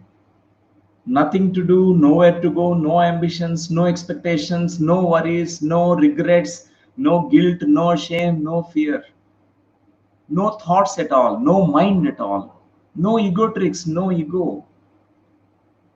Let's drop one by one. Whatever is rising, your mind may think, oh, I have to cook my food immediately. disidentify with it. It enters into your awareness field and drop it immediately. Oh, I have to send an email to somebody that you have, suddenly this thought comes into your mind. Even drop that thought. Everything, whatever is coming, let it come into your awareness field. Let it just disidentify yourself from it. Drop every ambition that you have. Drop all the goals. Drop your future. Drop your past. Drop the whole world. Forget about coronavirus. Forget about your wife, your husband, your children, and your relatives, family members. Forget everything. Now, in meditation, it is doing nothing and being nobody. Let us embrace that beautiful awareness of you, which can recognize this great silence which is growing. This silence, which is really a beautiful experience. It is of a different nature. This silence is not void. This silence is not your emptiness. It's not because you are empty of love. The silence is coming out of your pure being state, pure awareness. Just embrace this beautiful emptiness. It's a divine emptiness. At this point of time, in this divine emptiness, divine silence, go on observing. Sometimes these old conditioning layers will come back. Whatever that attention, lack of attention, void of love, void of freedom, void of self-worth, void of approval, appreciation. You want to be successful, you want to be number one, you want to be an achiever, you want to so many things, so many desires. Just these are outer conditioning layers. You just dissolve it in this great emptiness that you have found within you. Just become nobody. You don't need anybody's acknowledgement, anybody's recognition, anybody to look at you also. You don't want anyone to recognize you. Right this moment, you just become nobody.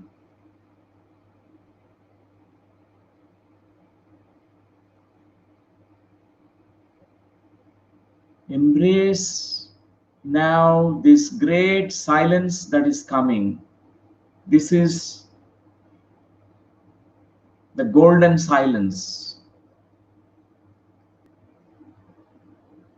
We call that as the womb, the golden womb, Hiranyagarbha. Hiranyagarbha means a golden womb. Womb is an empty space. It's a silence only. Just embrace this beautiful silence. From this silence, from this womb of silence, cave of silence, from your own inner silence, there's something that will be emerging on its own spontaneously. Something that rises as an insight or a wisdom or a beautiful fragrance that comes out from this great silence, the great cave of silence, Hiranyagarbha. I'd like you to remain in this space of silence, watch and observe.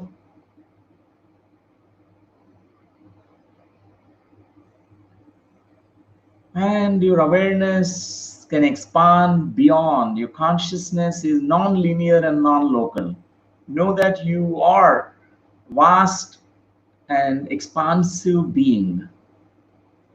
You are limited by your thoughts. You're limited by your beliefs that you have framed. You have limited yourself because of your personality ego structure. Now, in this great silence, realize that you are a vast, expansive being. As you become nobody, as you become nothing, as you do nothing, everything is done. You achieve everything. And as you become nobody, you become everything. You really become the whole universe itself. You are that unbounded, unlimited, vast consciousness which has no limitations. In this state, just look at your life, bring your awareness to look at your current life, how you led your life from childhood to so far, how you started having this kind of ambition, expectations, running, chasing, searching outside, appointments, disappointments, satisfaction, dissatisfaction. Look at your life now. Your awareness can capture what kind of life you have led so far, how you became, how you try to be somebody, how you try to achieve many things, how you are trying to prove your worth, how you're trying to achieve and recognition, how you want to capture others' attention from your success. You want to succeed because you want recognition. Look at your life. Let your awareness really bring all those realizations to you. Something that can wonderfully happen as you bring these beautiful realizations about your own life. You can say to yourself in your heart, I lived my life so far in this way where I was searching for the love in the outside world, love in the workplace. I was searching for self worth. To gain self worth, I became workaholic. In your heart, you can say that I was seeking approval from all the people. I'm trying to be perfect in order to be accepted by the society and people. So far, I lived this way. Now, in your heart center, you can look at a deeper realization that can come to you in this present moment when you are utterly empty and silent and you are in that vast, limitless, expansive state. You just realize that you can live your life effortlessly. You can do things without doing. You can achieve everything by not achieving. You can be without being. You can be anything without being.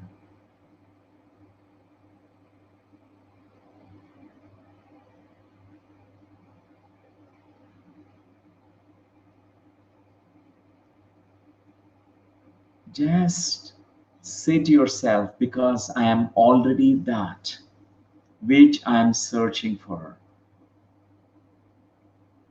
I am this eternal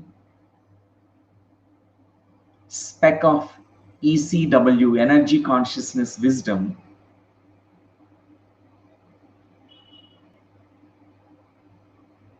I am this God enclosed in this flesh body.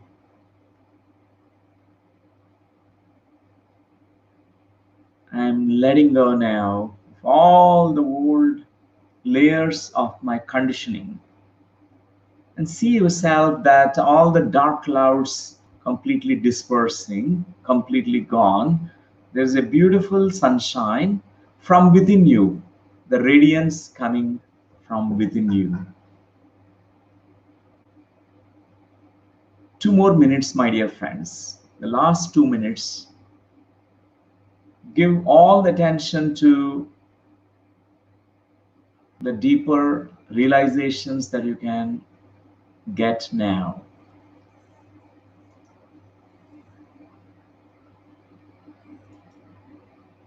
Wu Wei, the art of doing without doing.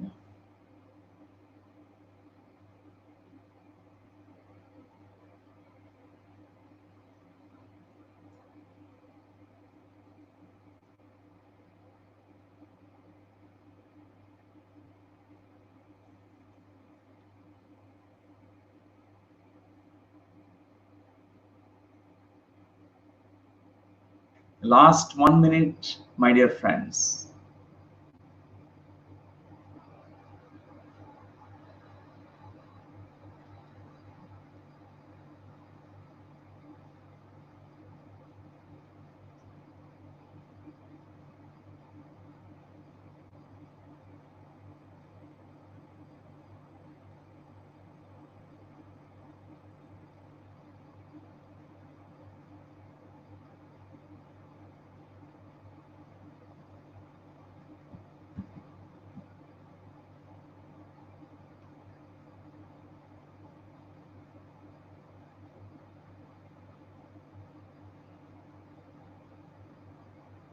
Okay, my dear friends, whenever you are ready, placing your hands on your eyes,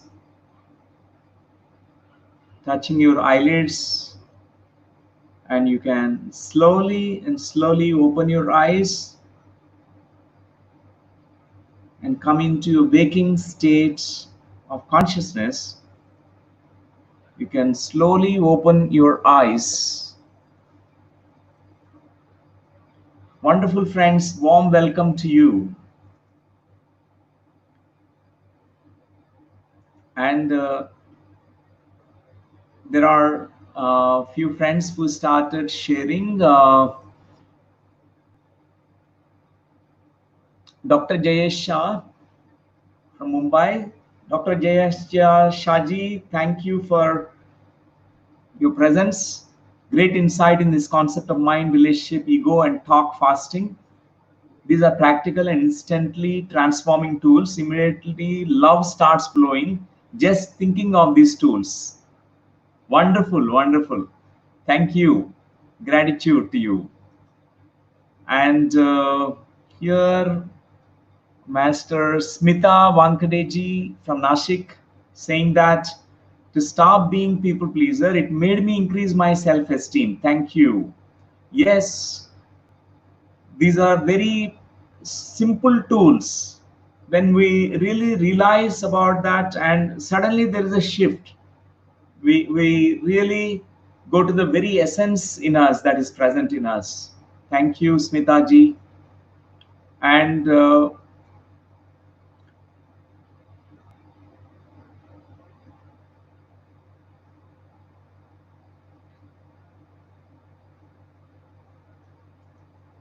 Mariana from, I think, Spain, she's saying that this is so fantastic to know the process, how this vision came to life.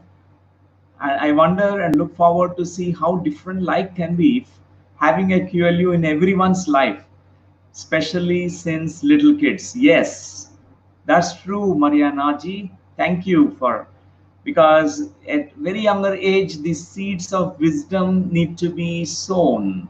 Means this wisdom need to be offered at a very younger age to the children. Thank you for sharing. And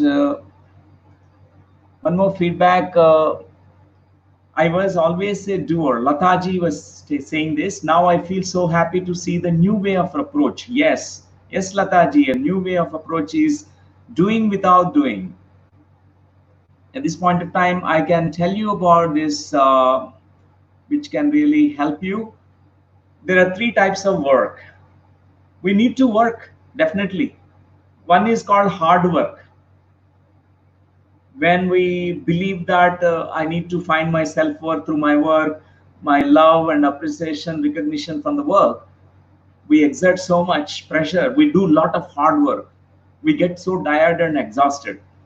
And there are people who does smart work. There are smart work people. For example, 18 hours work, you can do only just 2 hours work because you have realized the power of your mind or power of meditation. And there is another stage which is called Wu Wei, doing without doing, action without action. This will take you to a new level, dear friends, completely new level. Doing without doing. This is called no work state. You do work, but it's not tiring you. I work hard. Means work hard means I really work for 18 hours, but for me it's not work. I teach. Is for me it's not teaching at all. It's like my old self is there. And remember these three words: hard work, smart work, and no work. No work means doing nothing, but still you achieve everything. You become a successful person in the world. You achieve everything. For example, you become very successful. Success comes to you now. You don't need to run after success. You don't need to run after money. Money comes to you. This is called a completely different new approach. So, dear friends, we can live in a very different way. And here Anilji is sharing. At times when you don't feel anything, reach a state of no existence, you don't know what happened during the time. One is out of time and space. It's like a deep sleep state. What is it, sir? It's very good. Sometimes we enter into what is called sushupti state. Sushupti means completely a deep recharging state where you go beyond time state. You don't have any awareness in that moment, but when you come back, you become aware that you enter into non-awareness state. But it recharges you. It makes you feel so fresh, relaxed, healed. Sometimes in meditation, deep yoga nidra state we reach. In that yoga nidra state also, we are actually entering into that space of where we are going beyond time and space and we are not aware. But there is a different state of consciousness that many meditators achieve because effortless effort. This is called Turiya state. Turiya means you are aware of all the three states, means waking state, your sleep state, means dream state, you are aware of Sushupti state, means deep unconscious state. But this awareness that you are a watcher of everything, this is called Turiya. That one can, through practice of meditation, one can achieve. Thank you, Anilji, for sharing about it. And thank you, dear friends, for your participation today. One more feedback related with my childhood and myself today in a very novel way. Thanks to Dr. Garu. Thank you, Parag Kandelwalaji. Thank you. Most welcome for sharing your feedback. So, Rajsekar can now, yeah. So, can you just share your message to all the friends, to everyone? Um, Friends, welcome back again, and thank you so much for this process. And as I said I know this is something that you have been teaching all through, and it is one of the things that I could really relate to from the early stages of our interaction and from the time that I've ever met you first. Because what really inspired me was how you were able to do so many different things within the same. We all have the same amount of time, the same 24 hours, and how you could accomplish so much. And and then, of course, I used to also talk to you about it, and you shared many of these insights to me. And I'm very fortunate that you have shared these insights to me in the early stages of our interaction, and therefore I could apply many of this in my own journey. So one of the things that I really want to share about some points where I can tell you which have been the highlights. One is trying to be as multidimensional as possible. Like you were talking about, I do this. I'm also working on reading something, and I'm preparing for the classes. I'm working on different projects, writing books, all those works, how you're able to do together. So in my own way, I started implementing this. Otherwise, I used to be very single-minded in my focus and approach of doing work. And then I started adding a lot more things into my life. And what I really understood was I can really relate to that one statement that you made. That for me, I have retired long back. So, friends, I think it's time that everyone should retire, but we should not be tired. So, uh, so I say that I'm retired, but not tired, because the moment you're tired, that's the end of life. You should never be in that state of tiredness. And the thing that really brings you up from any low state, to a really high state is the meditation. When you're regularly practicing meditation, you can never be really tired in life, and you can really retire and do all the things. The second thing that I really understood and I've been practicing is the love for what you do. If you really, really love what you do, it is no longer classified as work. So that's why when someone says that I've reached to a stage where I don't work anymore, but so many things get done in my life and everything that I really need happens in my life, like you, Dr. Newton, for instance, it is because you love everything that you do completely, 100%. You have that total love for what you do. And when you really love everything so much, then it's no longer work. And that's when we really get into that stage of effortless effort. So, friends, my real message to you would be to just follow all what Dr. Newton has explained to you about work, hard work. You move from hard work to smart work, and from smart work to no work. But you can't do this unless you really, really love everything that you are involved with in life. If anything feels like it's a burden to you, and then you start feeling tired when you do something, it means that you're not really loving it enough. So if you start beginning to love it, then automatically you get to that stage where it becomes no work for you. That's all, friends. I think these are the two important points that I would like to share. And yes, one more thing is that I've also practiced this 80-20 principle a lot. I really believe in this 80-20 principle, which talks about 80% of the outcomes, the effects that happen in your life, come from only 20% of the causes. So it means that if you really want to be more and more productive in life, then you just break up all the work that you do, the different dimensions of activities that are there in your life, begin to love everything, and just give focused attention for just a short period of time during the day on each of these activities, and you'll find that everything will get done.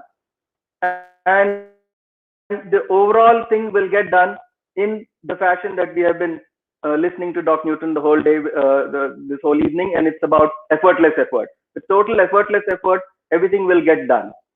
So these are just a few points that I would like to share from my personal experiences, from what I've learned from Dr. Newton from the beginning of my interaction, from what I've tried to practice in my own life, and what I've seen practical results coming in my own life. Thank you, friends, and thank you for the opportunity to be with you and share my own experiences with you. And thank you, Dr. Newton, for Thank choosing you. me to Thank be you, the Rajasekhar. It's wonderful, person wonderful. to interact today here. Yes, yes. So wonderful. Dear friends, if you want to um, write to us, there's email. You have queries, you have something to share with us through website, you can send info at qluglobal.org is the email, and you find the website here on the slide, and also phone numbers if you want to contact someone or team members, speak to them, clarify your doubts. And also we have today launched our QLU Global YouTube channel in English exclusively. That's why I highly recommend everyone to subscribe. You just click on the subscribe button so that at least 1,000 people joins. We get the status of what is called as, we can show it as QLU Global channel.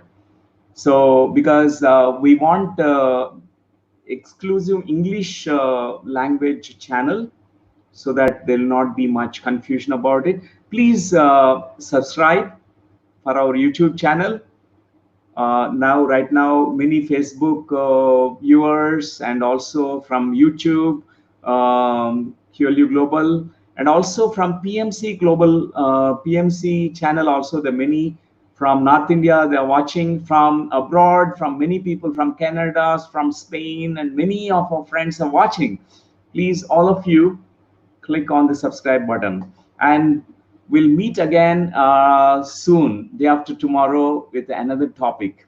Thank you, dear friends, for your participation. Thank you.